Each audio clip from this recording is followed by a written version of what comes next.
তো সবাইকে ওয়েলকাম জানিয়ে শুরু করছি পার্সেন্টেজ চ্যাপ্টারের শেষ ক্লাস। 250 ম্যাথকে কভার করে পার্সেন্টেজ ক্লাসের আজ আমরা শেষ বা অন্তিম পর্ব দেখব।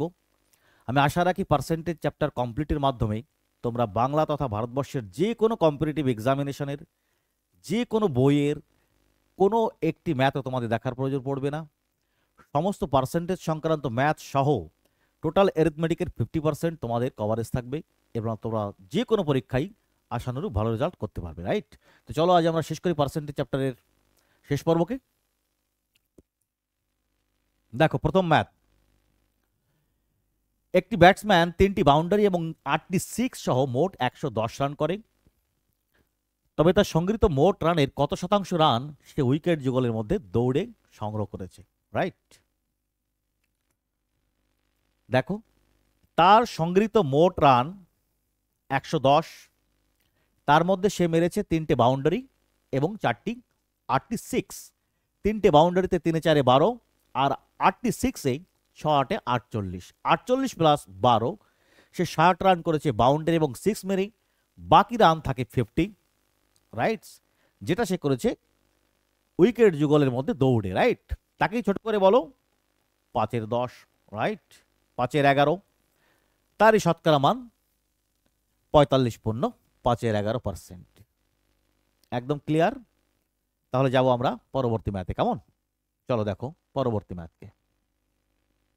দেখো একটি জিনিসের মূল্য R% বৃদ্ধি পায় এবং পরে সেই নতুন জিনিসের মূল্য পুনরায় আবার R% হ্রাস পায়, তবে ওই জিনিসের বর্তমান মূল্য 1 টাকা হলে তবে তার প্রকৃত মূল্য কত ছিল? এ ম্যাথ আমরা আগেও করেছি, তথাপি ওর ভাষাগত এবং আরগত পার্থক্যের জন্য আমরা নতুন করে দেখছি, কেমন? চলো দেখো, শতকরায় যদি R% বৃদ্ধি হয় আমরা তার এই ফ্র্যাকশনাল ভ্যালু লিখতে পারি 100 এর স্থানে পরিবর্তিত নতুন মানকে 100 প্লাস R হিসাবে, রাইট? পুনরায় সেই মান যদি আবার R% হ্রাস পায় আমরা তাকেও আবার ফ্র্যাকশনাল ভ্যালু লিখতে পারি 100 এর স্থানে 100 মাইনাস R দিয়ে, রাইট? আমরা পাবো উপরের লব অংশে পরিবর্তিত নতুন মান এবং হর অংশ আগেরকার মান, রাইট? খেয়াল করো, বর্তমানে পরিবর্তিত মূল্য 1 টাকা হলে তবে তার প্রকৃত আগের মূল্য কত ছিল? আমরা অনায়াসে সিম্পলিফাই করে বলতে পারি, দেখো a plus B a minus B অথবা a square minus B square আমরা লিখতে পারি, রাইট? 100 এর বর্গ that is 10,000 minus r square. যদি এইটা হয় বর্তমানের মূল্য, রাইট, পরিবর্তিত মূল্য, তবে আগের মান ছিল, রাইট, 100 এর বর্গ বা 10,000। অতএব সেই মান যদি বর্তমান মূল্য হয় 1 টাকা তাহলে আমরা অনায়াসেই বলতে লিখতে পারি যে 10,000 বাই 10,000 মাইনাস আর স্কোয়ার, সেই 1 টাকা দ্রব্যের আগেরকার মান। ক্লিয়ার? পাবো আমাদের আনসার ডি হিসাবে, রাইট? চলো দেখি তাহলে পরবর্তী ম্যাথকে। দেখো একটি গ্রামের 60% পরিবারের প্রতিটিতে একটি করে গরু আছে এবং 30% পরিবারের প্রতিটিতে একটি করে মহিষ আছে এবং 15% পরিবারের প্রতিটির একটি গরু ও একটি মহিষ উভয়ই আছে। যদি ওই গ্রামের মোট 96টি পরিবার থাকে তবে মোট কতটি পরিবারের একটি গরু বা একটি মহিষ নেই? এই ম্যাথকে আমরা ভেন ডায়াগ্রামের হিসাবেও উপস্থাপন করতে পারি, যা আমরা আগে দেখেছি।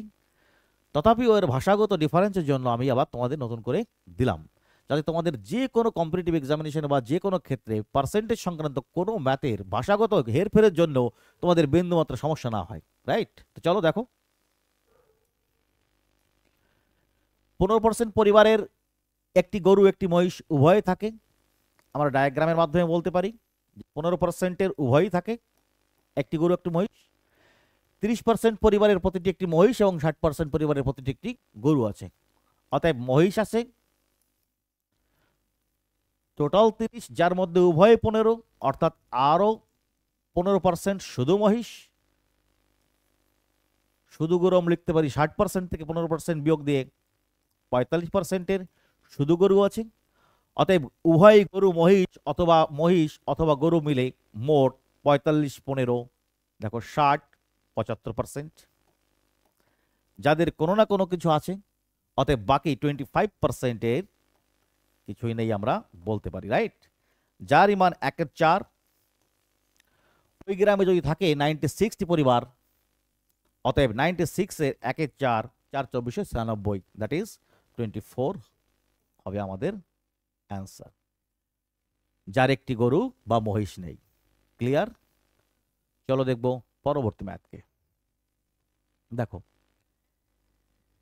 একটি বিক্রেতা 19টি ঘড়ির সেট বিশিষ্ট প্রতিটি সেটের বিক্রির সময় বিনামূল্যে একটি ঘড়ি অতিরিক্ত প্রদান করে, কিন্তু সে এখন 5% ছাড় বেশি দিতে চায়। তাহলে 27টি ঘড়ি বিক্রির তাকে কতগুলো ঘড়ি অতিরিক্ত দিতে হবে? রাইট? আরেকবার পড়ো ভালো করে। প্রতিটি ঘড়ির সেটে 19টি ঘড়ি থাকে। যখনই সে একটা সেট বিক্রি করতে যায়, তাকে একটা ঘড়ি এক্সট্রা দিতে হয় বা সে দেয়।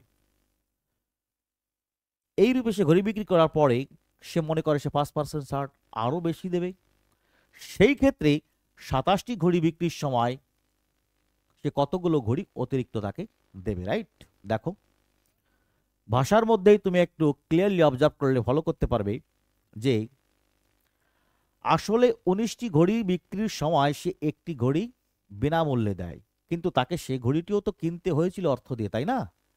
তাহলে প্রতিটি ঘড়ির দাম যদি আমরা 1 টাকা হিসাবেও ধরি, তাহলে তাকে 20টি ঘড়ি 20 টাকা দিয়েই কিনতে হয়েছিল। রাইট? যেটি সে প্রত্যেকটি 19টি সেটে একটি করে বাড়তি দিত, সেটিও তো তাকে কিনতে হয়েছিল, তাই না? তো তাকে 20টি ঘড়ির দাম 20 টাকা হলে সে, আমরা বলতে পারি প্রত্যেক 20তেই আসলে সে একটি ঘড়ি ফ্রি দেয়।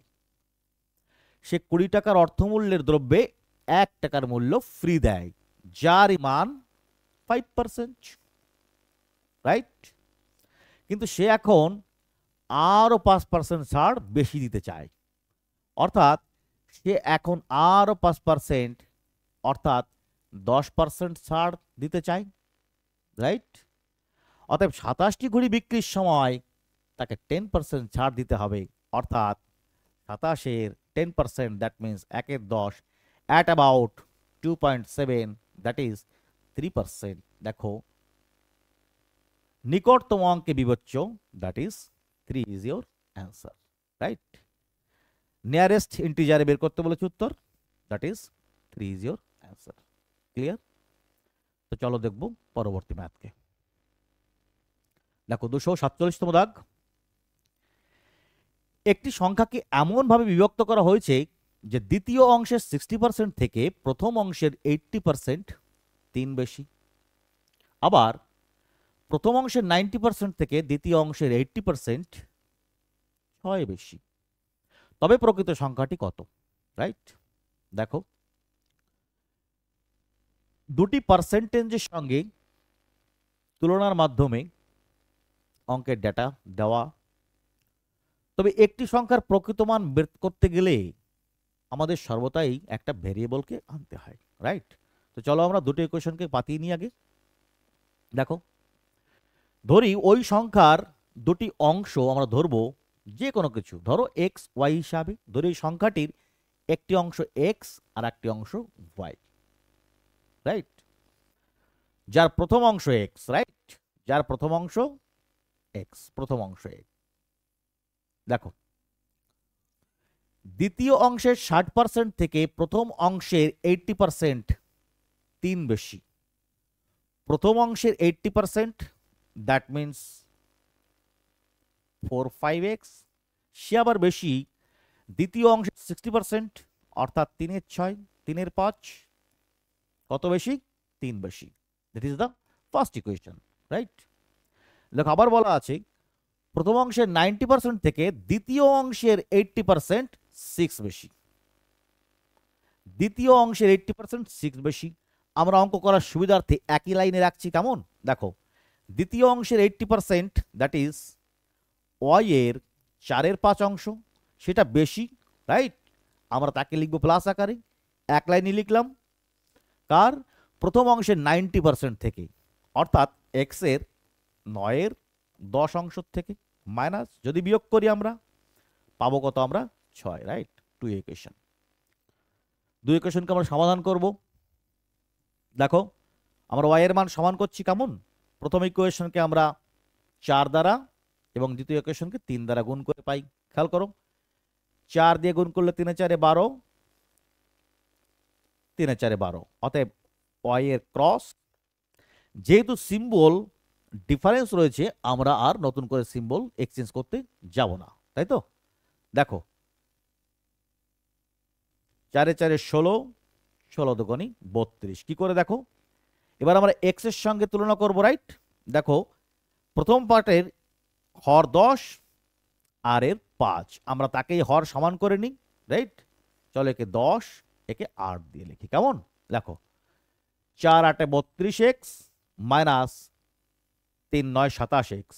আমরা লিখতে পারি 32 মাইনাস 27 5x কে 5x by 10, that is x by 2, right? যদি পাশে করি 3 4 12, 3 6 18, 12 আর 18 30, রাইট? অতএব x এর মান পাবো আমরা 60, রাইট? যাক, 60 x এর মান যে কোনো ইকুয়েশনে বসিয়ে তুমি পাবে y এর মান, রাইট, 75। অতএব x প্লাস y এর মান 60 প্লাস 75 135 হবে তোমার ফাইনাল অ্যান্সার। ক্লিয়ার? চলো তাহলে যাই আমরা পরবর্তী ম্যাথে। কেমন? দেখো 248 দাগতম ম্যাথ। দুটি ধনাত্মক সংখ্যার সমষ্টি, তাদের বর্গের সমষ্টি 20% এবং বর্গের অন্তরের বা বিয়োগফলের 25%।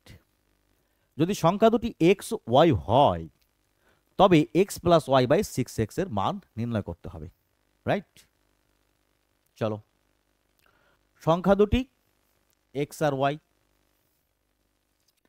তাদের সমষ্টি অর্থাৎ এক্স প্লাস ওয়াই এর সমষ্টি, তাদের বর্গের সমষ্টি 20%, অর্থাৎ তাদের বর্গ এর সমষ্টি 20%। আমরা লিখতে পারি 1/5, রাইট? তাকে লিখতে পারি 1/5 হিসাবে। দ্বিতীয়বার বলা আছে তাদের অন্তরের বা বিয়োগ ফলের 25%। তাদের সমষ্টি পুনরায় আবার কি,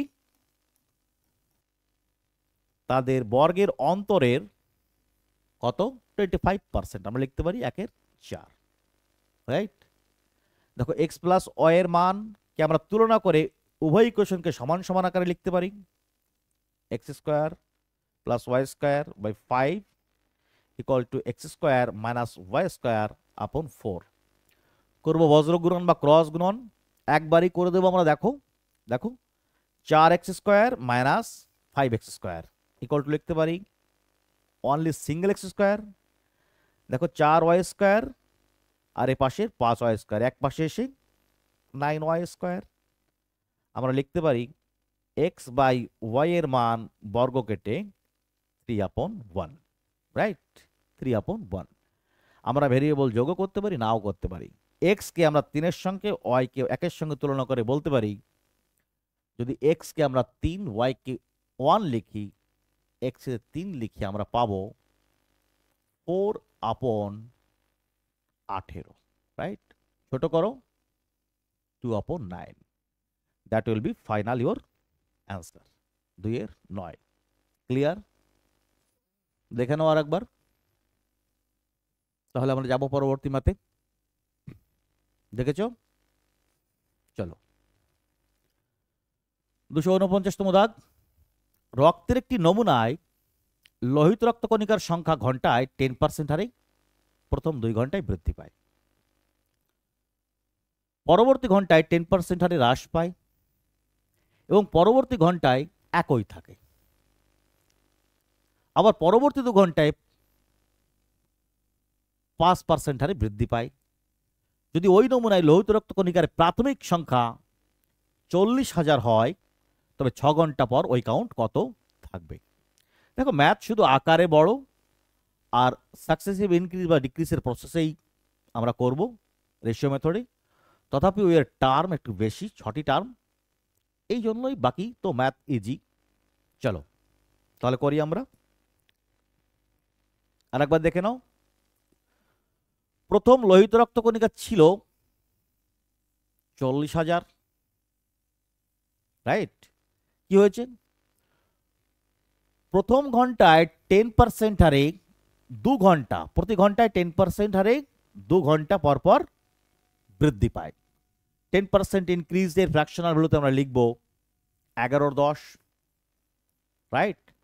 যেহেতু দুবার বৃদ্ধি পায় তাকেই আমরা করব বর্গ, রাইট?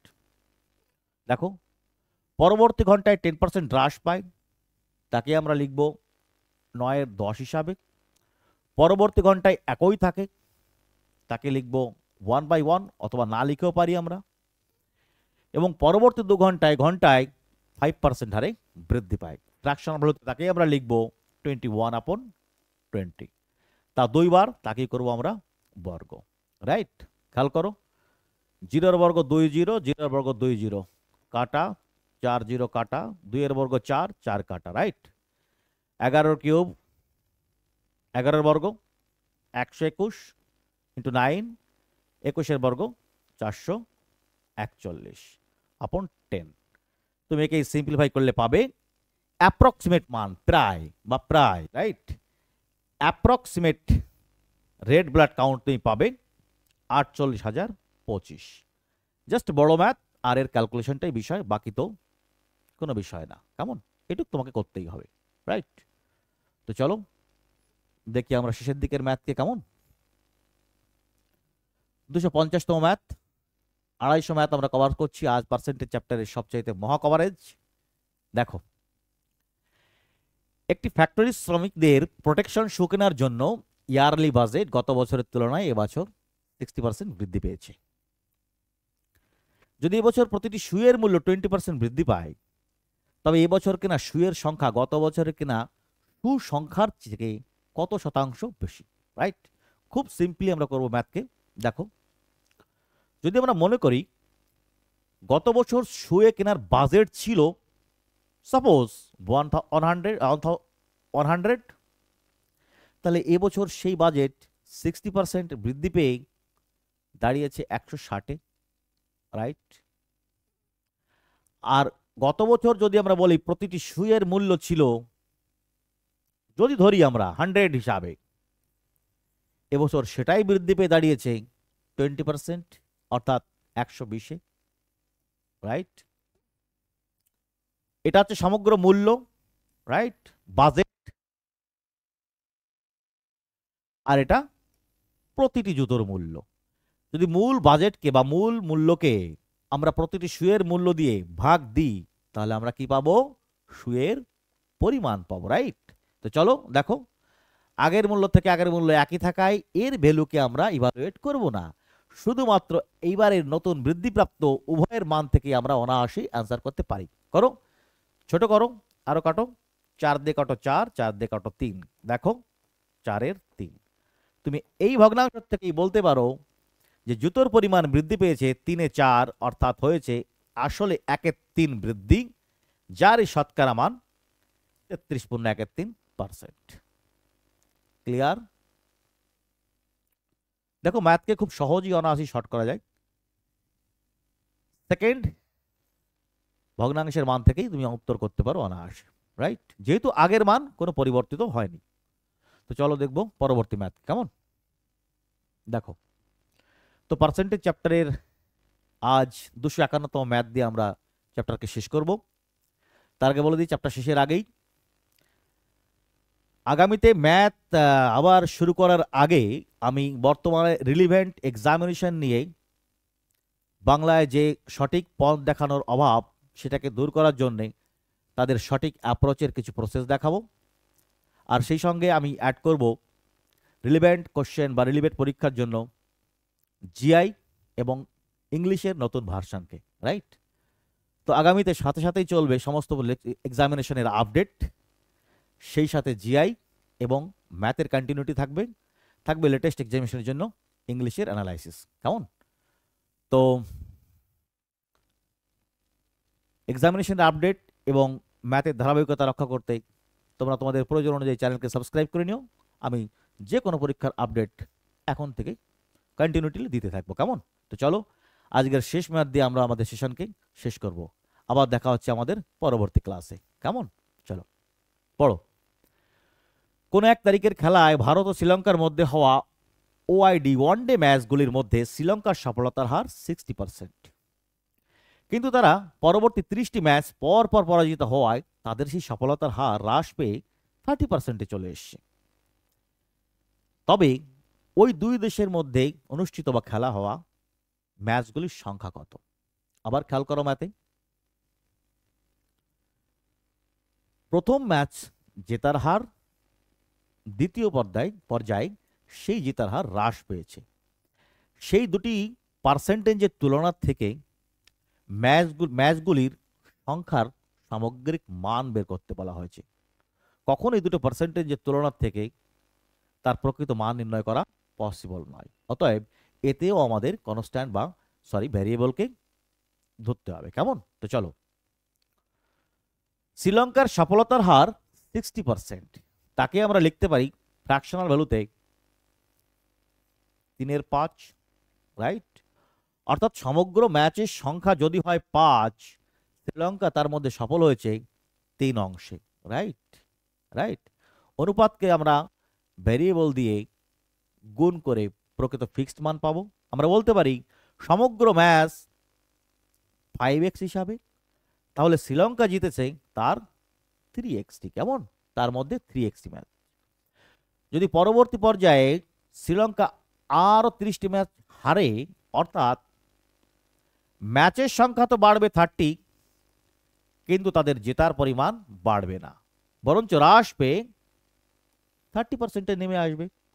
অতএব তাদের এখন সামগ্রিক ম্যাচের জেতার হার 30%, দ্যাট ইজ 3/10। সিম্পলিফাই করে আমরা 79 উত্তর করব। চলো, 3 কেটে ছোট করো, ক্রস গুণ করো, দেখো পাবে 10x। 10x থেকে 5x গেলে তুমি পাবে 5x, কেমন? 30, যার x এর মান পাবে 6, কেমন? আর সমগ্র ম্যাচ ছিল 5x, অতএব 5x = 5 × 6 = 30। অতএব তাদের মধ্যে হওয়া অনুষ্ঠিত ম্যাচ সংখ্যা 30। That is your final answer. তো চলো, আবারও সবাইকে গুড মর্নিং জানিয়ে শেষ করছি আজকে সেশন। দেখা হচ্ছে আবার পরবর্তী ক্লাসে। কেমন? বাই।